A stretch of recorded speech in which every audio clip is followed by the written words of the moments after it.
This is the X-Zone Broadcast Network, broadcasting worldwide on broadcast affiliates and satellite program providers, including CNN Broadcast Network, Sirius Satellite Network, Star Media, Good News Radio Network, Angel Broadcast Network, Wiki Broadcast Network, and WPBN TV. For more information on the X-Zone Broadcast Network, visit us at www.xzbn.net.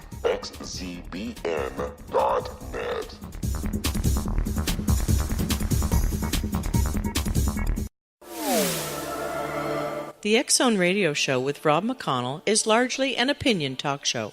All opinions, comments, or statements of fact expressed by Rob McConnell's guests are strictly their own and are not to be construed as those of the X-Zone Radio Show or endorsed in any manner by Rob McConnell, rel-mar McConnell Media Company, the X-Zone Broadcast Network, its affiliated networks, stations, employees, or advertisers.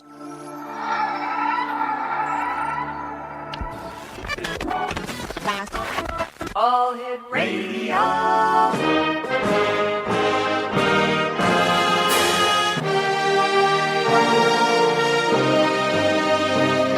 Welcome to the X Zone, a place where fact is fiction and fiction is reality.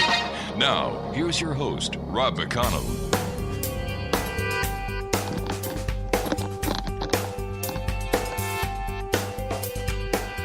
And welcome back, everyone. This is the X-Zone. I am Rob McConnell, coming to you from our broadcast center in Hamilton, Ontario, Canada, on the X-Zone Broadcast Network and iHeartRadio. If you'd like to send me an email, X-Zone at xzoneradiotv.com, on all social media sites, X-Zone Radio TV. And to find out the programming we have available for you, 7/24/365 on the X-Zone Broadcast Network, www.xzbn.net. This hour we're going to be talking about a new book entitled Crisis of Control, How Artificial Superintelligence May Destroy or Save the Human Race. The author of this book, Peter J. Scott, is my guest this hour, and his resume reads like a Monty Python punchline. Half business coach, half information technology specialist, half teacher, three-quarters daddy. And Peter is coming to us tonight from Victoria, British Columbia, the other side of Canada. So, Peter, hey there, fellow Canadian, eh? Hey, Rob, thank you for having me on the show. It's a pleasure to be here. It's great having you with us today, Peter. Tell us a little bit more about yourself, away from the Monty Python stuff. Yes, well, as a born Englishman, the Monty Python runs deep in my veins anyway. After graduating from Cambridge University with a degree in computer science, I went to work for NASA at the Jet Propulsion Laboratory in California for about 16 years, and then continued working for them after moving, but also got into coaching, Neuro-Linguistic Programming, and finally I was called to write the book that you have there.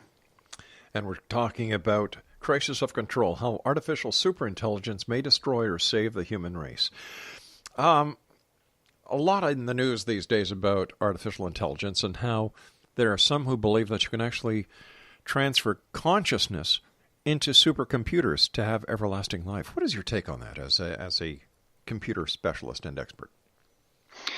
Well, it's based on the idea that human consciousness, the human mind, follows an algorithm that we could discover and then emulate in a computer. And in one sense, that's bound to be true because we could emulate the human brain at the level of the molecules that are bouncing around inside it, and then presumably would also have the thoughts that come out of it.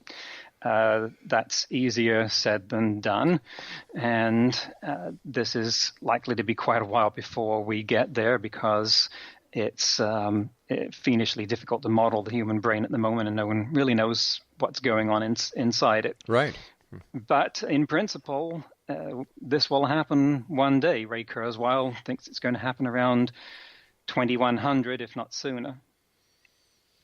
What was your inspiration for writing your book? Well, the inspiration was my children. I've been talking about this subject for several years, but it was really a sort of academic plaything. Hey, look what I figured out. aren't I smart to understand this twin existential risk stemming from technology? But I was out running one day actually, and I started talking to myself. Maybe you've had that experience, where it's both you. And I said, well, do you really believe what you're talking about in the book and the talks here? And I said, well, yes, of course. And they said, well, no, really believe it. And all the parts of it, including the ones that usually disagree with the others. And that was a longer answer, but it was still yes. And then I said, well, what does that mean for my children's futures? Because my daughters are quite young, and at that point they were 1 year old and 5 years old, and I didn't like the answer. I didn't want to be in the position that one day they would look at me and say, you mean you knew this was going to happen? Why didn't you do something? Wow. And so I decided I had to do something. And for good or ill, the answer I came up with was to explain it to people. Well, I've got to do something now that I do all the time here when we come to a break, and that's take some commercials. So please stand by. Peter J. Scott is our special guest. He is the author of Crisis of Control, How Artificial Superintelligences May Destroy or Save the Human Race. For more information on Peter, visit his website, humancusp.com. This is the X Zone. I am Rob McConnell, coming to you from our broadcast center in beautiful Hamilton, Ontario, Canada. If you'd like to send me an email, xzone@xzoneradiotv.com for all the information on the X Zone Broadcast Network, xzbn.net. And also, you can find the X Zone TV show and the X Zone TV channel on simultv.com.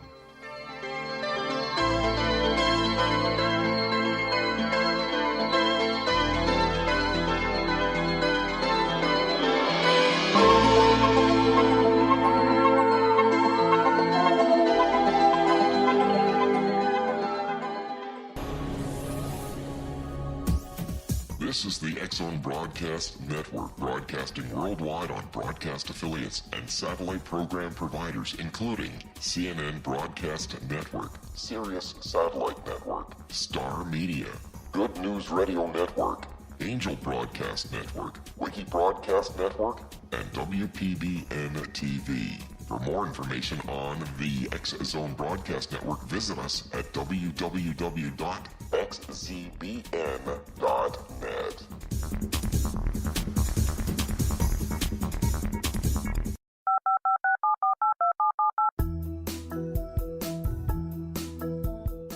Did you know that when you're on the road with limited data or Wi-Fi, you can still listen to the X Zone Radio Show with Rob McConnell, The Science of Magic with Gwilda Wiyaka, X-1, Dimension X, Space Patrol, and every minute of the X Zone Broadcast Network by calling 213-401-0080, courtesy of Audio Now. No smartphone, app, or internet needed. It saves your data plan, and it's free if you have unlimited minutes. Call 213-401-0080 to listen on any phone, anytime, anywhere. Remember, 213-401-0080 for the best of the paranormal, parapsychology, and sci-fi radio programming anywhere, 24/7, 365.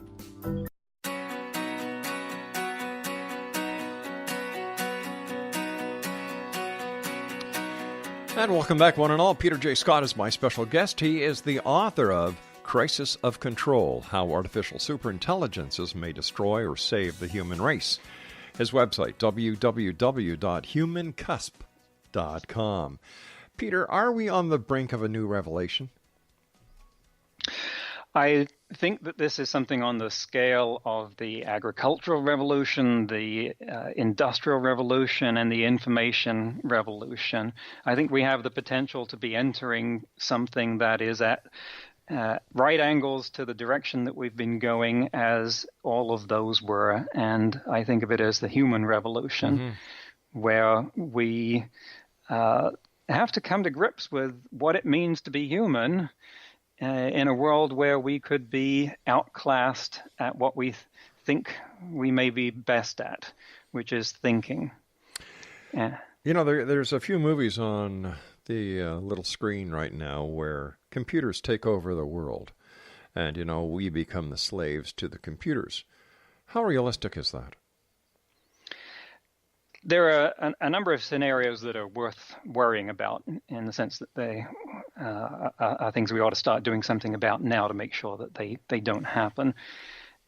Computers taking over the world in the sense of there's an AI that wants to do that and is acting like a robot is unlikely, although not impossible. But it's not to say that AIs couldn't cause global havoc. They can well do so accidentally. One of the famous scenarios in this respect was brought to light by a gentleman by the name of Nick Bostrom of Oxford, England, called it the paperclip scenario, outlined a number of disturbing ways where an AI that was programmed just to do exactly what we told it to, which was maximize paperclip production in a factory, sort of thing that you would expect of a CEO, could, if it had enough power, inadvertently destroy the whole human race. Wow! In the name of making paperclips, just because it wasn't, we hadn't thought of programming it the right way. It's a sort of be careful what you ask for. Do you think that machines will become smarter than us? At the point where machines become as smart as a frog or a dog, I expect them to blow past the level of human being within a matter of days.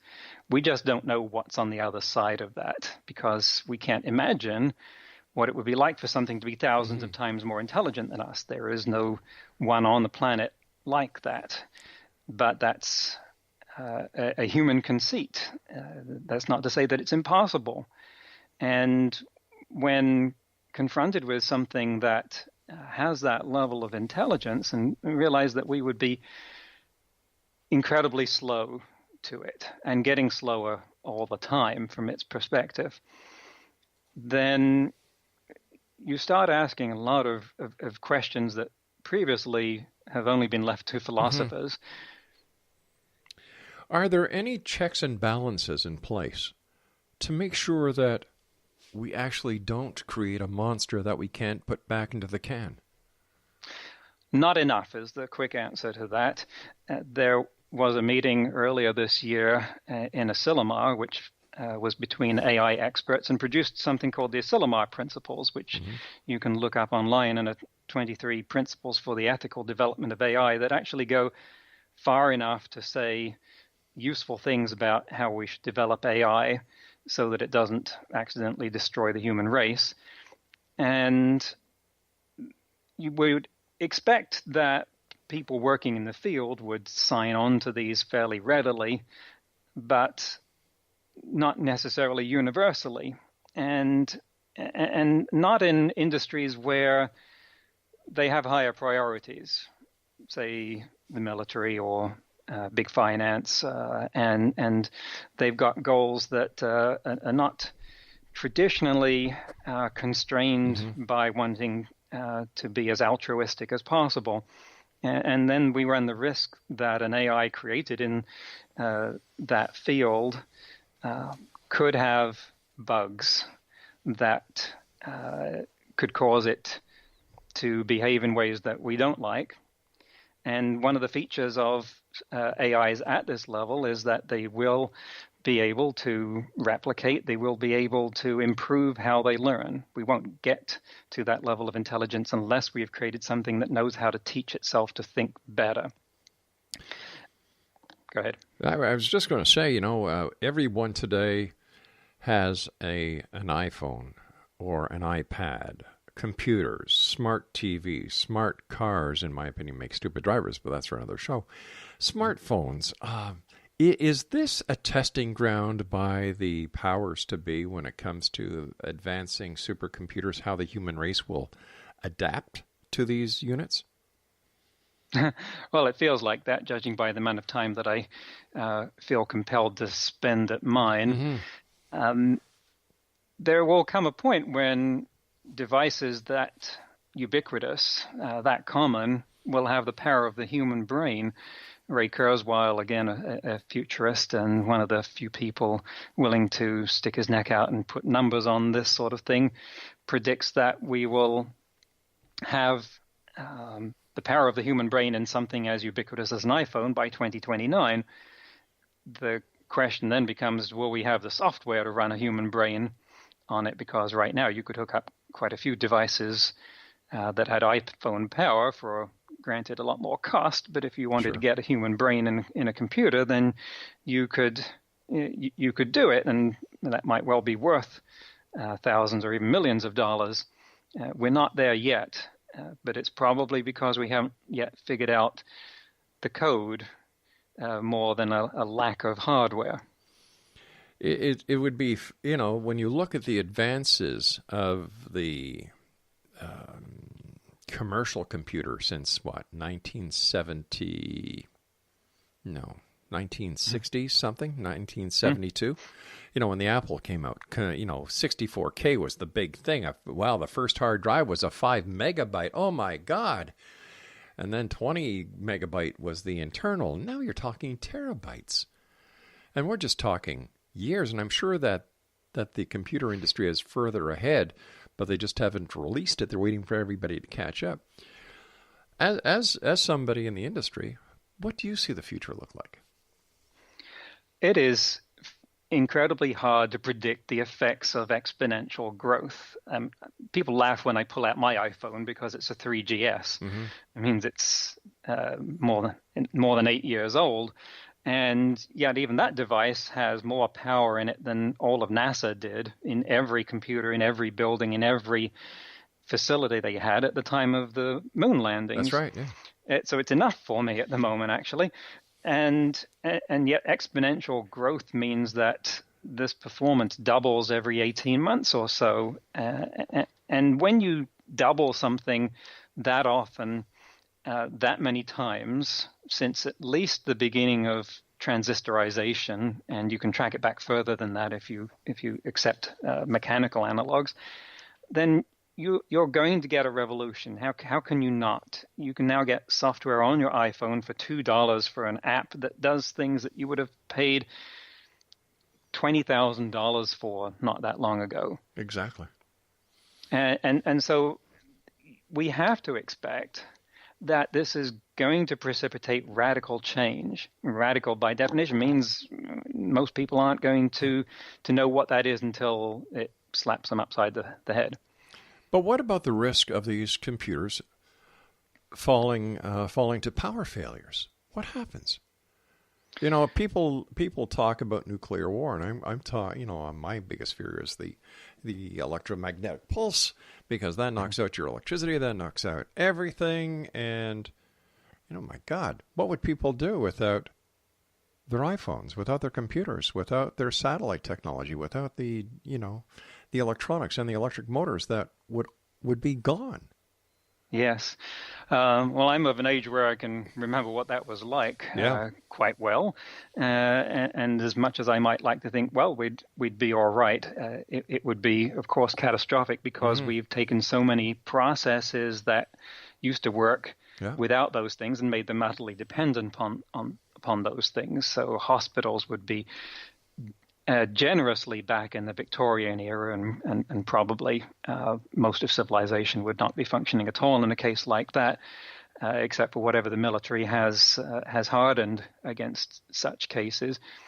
But it would be interesting to think about whether an AI, if it had the goal of being hostile to the human race, what strategy it would take, because nuclear war would be a rather inefficient way of accomplishing that. It makes for a good Terminator movie, and I love them as much as anyone else, but they really set themselves up for failure the way they went about it there. And yet the electromagnetic pulse would catch everybody off guard. No communications, like I was saying before, because people, let me give you an example. A lot of people that I know use IP phones. They get it from their local computer, their local internet provider. It connects to their phone, and away you go, or a Skype phone, or Call Central, whatever. I believe in always having a backup plan. I have a hardwired line in my house and in these studios from Bell Canada. The internet goes down, my phone's still going to work. Yes, you should. And I have a hardwired phone as well, in addition to the one that we're talking to on Skype at the moment. I'm actually unplugging that hardwired phone right now so it doesn't ring and interrupt us. So I believe in the same thing. I have a backup generator outside because it gets windy here in the winter. All my computers have uninterruptible power supplies on them. We have multiple cell phones on different services. This doesn't help much when the supermarket relies on a supply chain that has at most 3 days of life in it. Right. And everything else that we depend upon when the clinics can't function or whatever else can't do. Well, there's a curfew because we have to go out. I'm not a prepper in any way. Plenty of people that can do much better job of that. Yes, but you're a realist. Mm-hmm. You look at the big picture and say, well, cause and effect. And my approach is that I'm not cut out for creating a bunker and hiding in it through the crisis. It might not help, and besides, I'm a lousy shot. So I would rather avert it, and my approach is to put that into that message out in a way that the most people can make the most use of it. Sounds like a plan. You and I have to take our news break at the bottom of the hour. Please stand by, Peter. Thank you so much for joining us. Great pleasure talking to you. Thank you. Likewise. Exonation, Peter J. Scott is our special guest this hour. He's the author of Crisis of Control, How Artificial Superintelligences May Destroy or Save the Human Race. His website is www.humancusp.com. And Peter and I will be back on the other side of this news break as we continue investigating the world of the paranormal, the science of parapsychology, and all topics that interest you, the members of the Exonation around the world. Don't go away. We'll be back.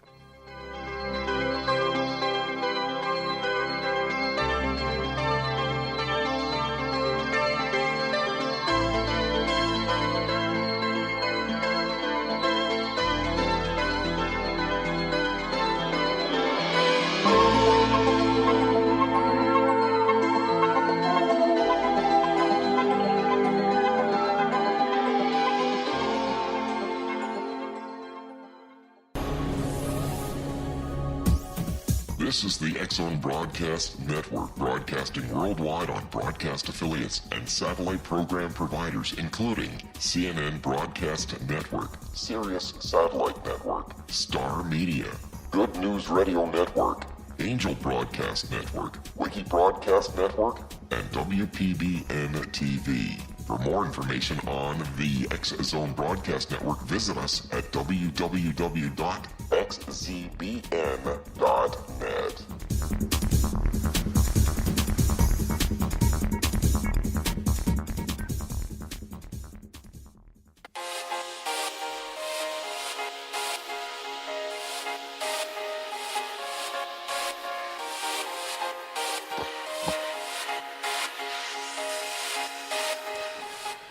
Yeah, I've said it before and I'll say it again. Smartphones make stupid people. Smart cars make stupid drivers. Oh, nothing upsets me more than when you're driving down the street and you see these people just going across the street, and instead of looking at the traffic, what are they doing? They're looking at their iPhones. Or you go into a restaurant and, all right, maybe I'm too old-fashioned. Maybe I'm a fuddy-duddy, but I believe in family unity and, talking to your family, communicating with your family with your voice, not with your text messages. You go into restaurants these days, and you've got people who are sitting at the table with their children. And what's everybody doing? Texting. Nobody talks anymore. Interesting. And Peter, how do you see the use of smartphones and all the other technology that children have access to? Do you see this as a plus, or do you see this as a negative in society? That's a good question. I was just thinking that maybe the smart cars will avoid running over pedestrians in the sidewalk who are carrying iPhones out of professional courtesy to their fellow devices. I have two children, as I said, that this makes this a personal decision, and I'm this is not I'm not here to talk about parenting skills, fortunately, or that would be a very short conversation. and I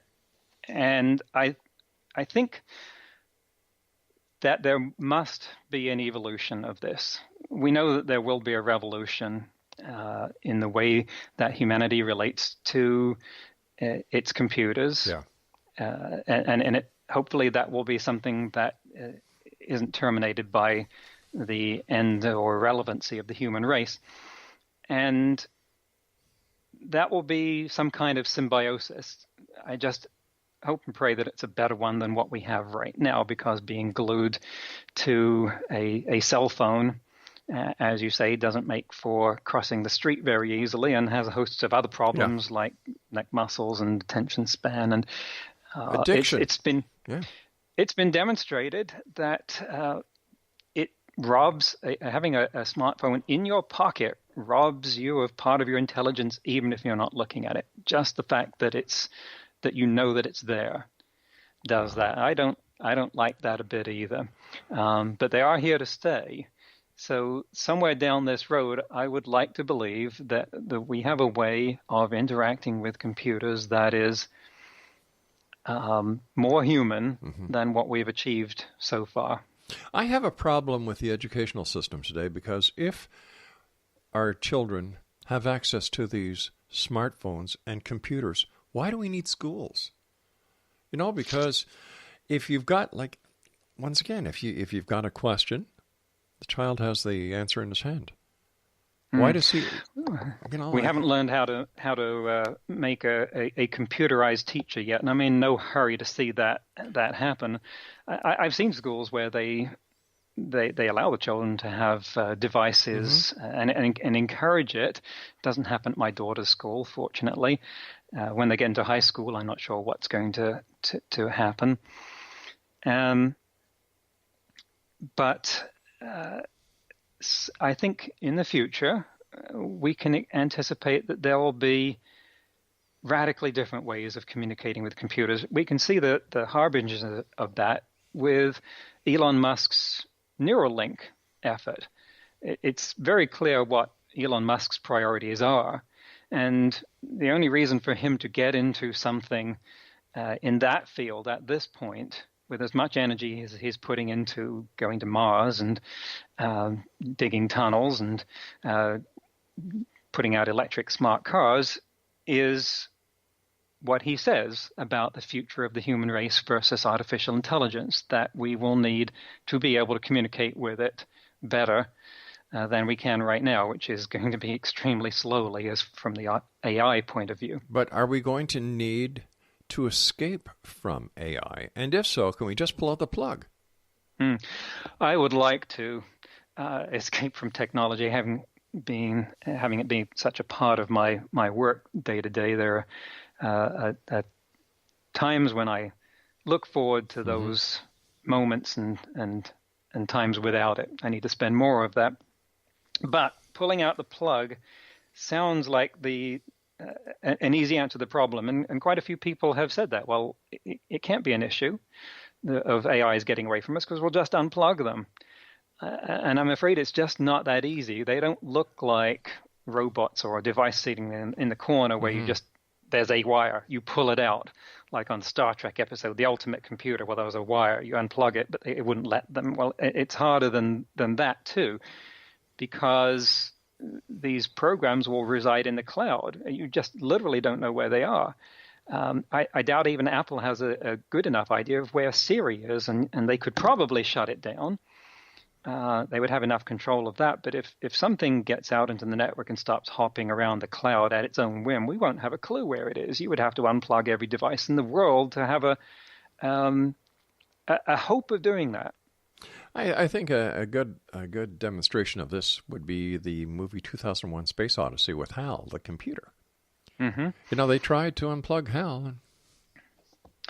Oh, well, they got to the point of unplugging him, and of course the ship then didn't have the computer to control it. That was successful because that was a very specialized case. You had the one computer; it's not connected to anything else because you're in a spacecraft a billion miles away from Earth. But Hal was an interesting example, a very thoughtful one, of an AI faced with trying to reconcile the sort of conflicting inputs that humans deal with constantly, but his programming wasn't up to it, and it just drove him nuts. Exactly. Like, there's a ripple effect that would come into play if you were to just pull out the plug, because like you and I were discussing earlier, it would affect everybody and everything. And I don't think that there is enough knowledge on any one page where people could actually say, all right, if we pull out the plug, that's going to be the solution to the problem. We may be creating a larger problem by pulling out the plug. Yes, even attempting to pull out a plug would create many more problems than it would apparently solve. And I would like to just momentarily revisit what you were saying about the teachers in schools and devices in schools, because it does remind me that there are some short-term effects that are a lot less speculative than what we're talking about. We are guaranteed that within 10, 20 years at most, roughly half of the job functions in the Western world and others will be automated to an extent that an unprecedented number of jobs will be affected. So it really is smart for people to start finding out to what extent their job can be automated. It's not a matter of, well, half the jobs on the planet will be eliminated and everyone else will be fine. It's at varying degrees. Some jobs they can automate 97% of them. Other jobs it's a small proportion. One of them that it's a small proportion of, fortunately, is teacher. And I look at what my daughter's teachers do, and I think, my gosh, they don't get paid enough. That's a phenomenally difficult thing, and it is dependent upon emotional connection to such a degree that it is not going to be supplanted by an AI anytime soon.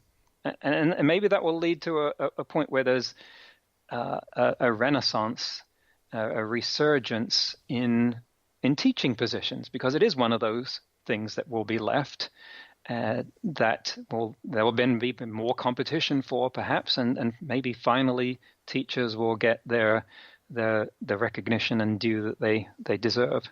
I can't remember who the author was, but I seen a book, came across my desk a couple of months ago. And the gist of the story is that AI took over the world, brought the world to a catastrophic end, and then the world started off all over again. So I think there are several. I'm struggling to remember which one that might be. Yeah.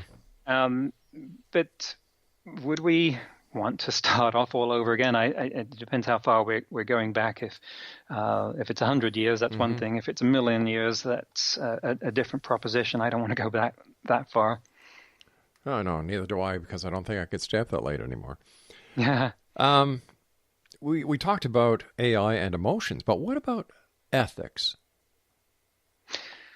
Right. We don't have a good enough idea yet what ethics for people are. I'm certainly not agreement. Individuals may have a good handle on it themselves, but collectively, this is a hard thing to come to agreement on, to explain to computers. That's summed up in the paperclip problem.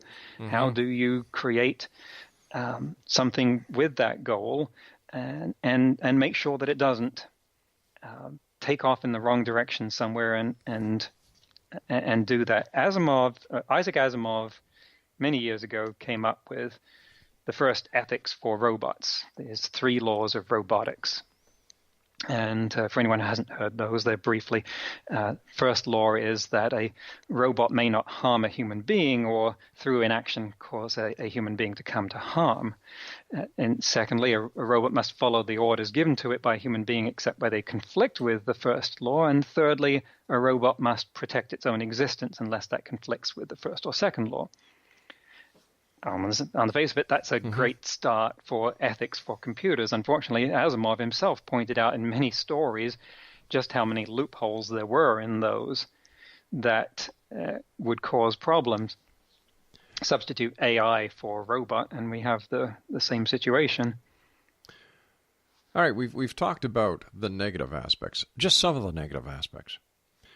What are some of the positive aspects that you see AI bringing to humanity? They are incredible. The prospect for ending disease, aging, any problem that we have on a societal level is something that a superintelligence operating from an objective point of compassion and ethics would find quick solutions to. Cancer, other diseases would just fall in front of this thing. So there's the potential there for an unparalleled utopia in our experience if we allow that to be shared. If we don't try and use it in a zero-sum game. Well, some people can have this, but that means others can't, because that then will not be demonstrating the right kind of ethics to an AI that we need to behave better than us. All right, Peter, please stand by. You and I have to take our final break for this hour. X-Zone Nation, our guest this hour, Peter Scott, www.humancusp.com. That's www.humancusp.com. This is the X-Zone. I am Rob McConnell, coming to you from our broadcast center in Hamilton, Ontario, Canada. If you'd like to find out about Peter, the name of his book is Crisis of Control: How Artificial Superintelligences May Destroy or Save the Human Race. And once again, his website is humancusp.com. We'll be back after this break. Don't go away.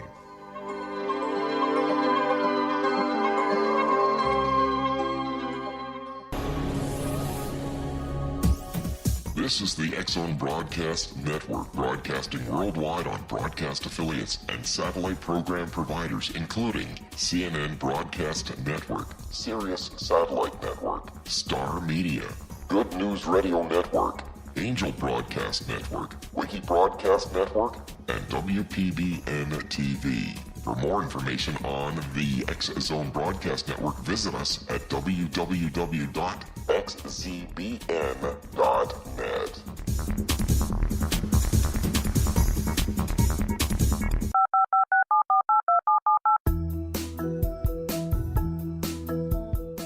Did you know that when you're on the road with limited data or Wi-Fi, you can still listen to the X-Zone Radio Show with Rob McConnell, The Science of Magic with Gwilda Wiyaka, X-1, Dimension X, Space Patrol, and every minute of the X-Zone Broadcast Network by calling 213-401-0080, courtesy of Audio Now.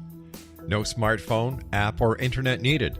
It saves your data plan, and it's free if you have unlimited minutes.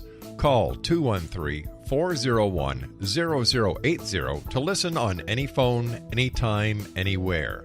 Remember, 213-401-0080 for the best of the paranormal, parapsychology, and sci-fi radio programming anywhere, 24/7, 365.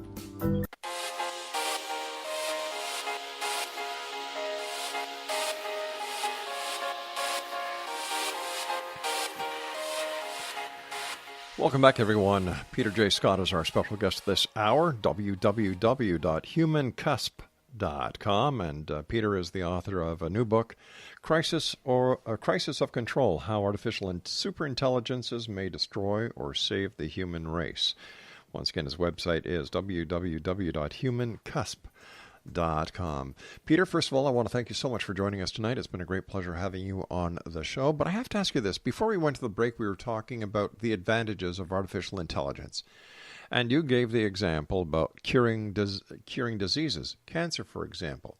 Why will it take artificial intelligence to cure these diseases when we have computers today, researchers using those computers today, and they can't, at this point, cure cancer? So what would the advantage, or how would artificial intelligence tackle this problem in a different manner? So it's about using a certain level of intelligence to process the data that we already have. If you look at the body of data that's been published so far, there are 20,000 papers published in scientific disciplines every day at the moment. And in oncology alone, no human being can keep up with them. When the Watson computer that won Jeopardy got trained on reading radiological scans and went to work for Sloan Kettering Memorial Hospital, they thought that, well, maybe it would diagnose 5% of the cases that they couldn't. And besides, IBM was picking up the tab as a demonstration, so they said, sure. And it diagnosed something like 20 or 30% of the ones that they couldn't. Mm-hmm. And they said, well, why? And they found that it was because Watson was current on reading the medical literature. They were 6 months behind. And that was the difference that made. Mm-hmm. Now, Watson's level of understanding of medical papers could be far superseded by an AI that's actually able to impute a lot more meaning to what it reads. And if you think about how many millions of papers have been published in so many languages over so many years, imagine what could be found by hooking up the connections between all of those. Someone in Philippines published a paper in Tagalog in 1987 that reported on one piece of research. Someone in Romania published a paper in 1999 in Romanian that made another connection, but no one has put those together yet. Well, for an AI, it would be easy for it to read every paper ever written in every language and find those connections, to understand the meaning in them. And when we think of how much might be on the table there, then to suppose that there might be a cure for cancer in what we already have found out is not that much of a stretch. You know, we were also talking about the use of AI taking a major percent of the employment away from humans. What are these humans supposed to do? And what about the unemployment that we already have? You know, it's a big thing every Friday to see the unemployment figures, whether they go up or they go down. And it's also a major part of the goal of every government is to increase these to decrease the unemployment figures. If we have computers and AI taking over these jobs, unemployment figures go up, unemployment insurance goes up. People won't be able to pay their mortgages, food. We're going to create another crisis. Right. And this time, there so far does not appear to be enough jobs created as a result of AI that would come close to replacing what they supplant, what they take over. And that's why many people who are looking at this are talking about universal basic income as being a wealth redistribution mechanism for taking that AI dividend of what they have provided and ensuring that you don't have an underclass that you just can't find jobs for that now can't survive. So we're talking about the unification of the globe, and we're actually talking about the one world order. Whether it takes one world to do that or whether you do it in different point solutions, I don't know. I would like to think that we will get smarter about being compassionate and to each other and sharing what we have more. We don't have a hunger problem in the world. We have a food distribution. Well, we do have a hunger problem. We don't have a food shortage. We have a food distribution problem. We don't have a money shortage problem. We have a poverty problem and a money distribution problem. And then we're going to be talking the same thing about employment shortly. So how is AI going to help this? I can see it if AI was going to come in and feed the hungry, cure the sick, make sure there's jobs for everybody, and if everybody goes to bed with a full tummy, they're nice and warm. But from what I'm gathering, AI is going to be taking a lot of what we have away from us in the name of science and technology. Right. I like to think that it will also save us from ourselves. You see, one of the other sides of exponentially advancing technology that gets a bit less attention is that it makes it easier for average people to create increasingly powerful and dangerous weapons like biotechnology. And so in not so many years, it will be equally easy for some lone wolf in a garage or basement to make killer viruses. Now, I have no clue how we construct a society where that is not going to be as much of a threat.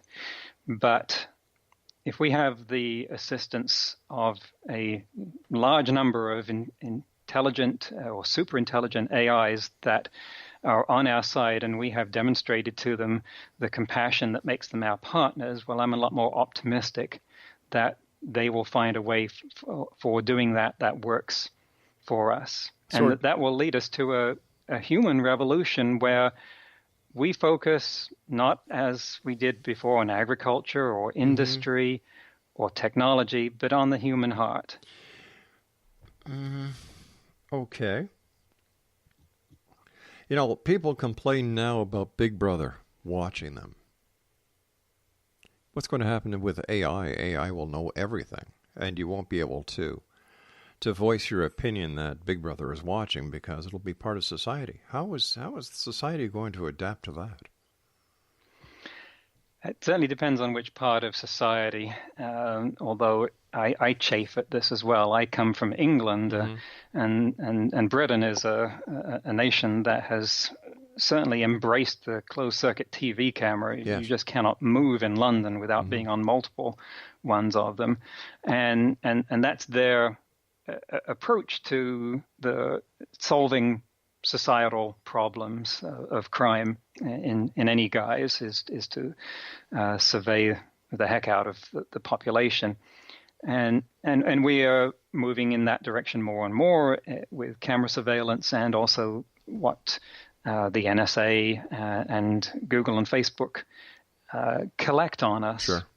I think it's a huge challenge to know how we will get to a future where we can be safe without simultaneously having to use so much of that information that abuse is a very real problem. I laugh at some of the people that I've had on the show, and I do this quite openly. Whatever I say to somebody behind somebody's back, I've already said to their face. Number one, I believe if you have nothing to fear, you have nothing to hide. If you have nothing to hide, you have nothing to fear. Number one. Number two, the people who say that Big Brother is watching are the very same people who use Google, Facebook, and everything else. And then when you say to them, I said, well, how do you know that the information that you're using to retrieve the information is not being acquired by the very forces that you believe are intruding on your privacy? And you know what? They just say, well, it's impossible. How do we get the playing field to be level? There are natural checks and balances or feedback loops in this process at the moment. If Facebook suddenly went off the rails and started abusing the amount of data that it has, which it could, then there would rapidly be some forces brought to bear that would bring it back in line. And the same with Google. So these are, I think, not most people's concern, because rightly they think, well, I'm trading this for the ability for Amazon to suggest to me what I ought to buy next, and it makes some pretty good suggestions. So I'm not going to give that up.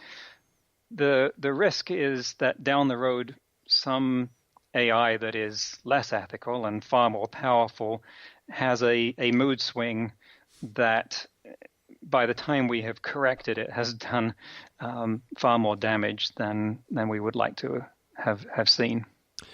Peter, it's time for us to say so long for tonight, but I want to thank you so much for joining us. It's been a great pleasure talking to you. Congratulations on your work. Congratulations on your book. And Exo Nation, if you'd like to get a copy of Peter's book, it's entitled Crisis of Control, How Artificial Superintelligences May Destroy or Save the Human Race. And Peter, where is your book available? It's available on Amazon and in bookstores if you ask them to special order it. Peter, thank you so much for joining us. A great pleasure. And I look forward to the next time you and I meet back here in the X Zone. Very much so, Rob. Thank you for having me on the show. Take care, my friend. Exo Nation, once again, if you'd like to find out more about Peter, his website is www.humancusp.com, and the name of his book, Crisis of Control, How Artificial Superintelligences May Destroy or Save the Human Race. I'll be back on the other side of this commercial break with the news at 6.5 minutes past the top of the hour as we continue here in the X Zone from our broadcast center in beautiful Hamilton, Ontario, Canada.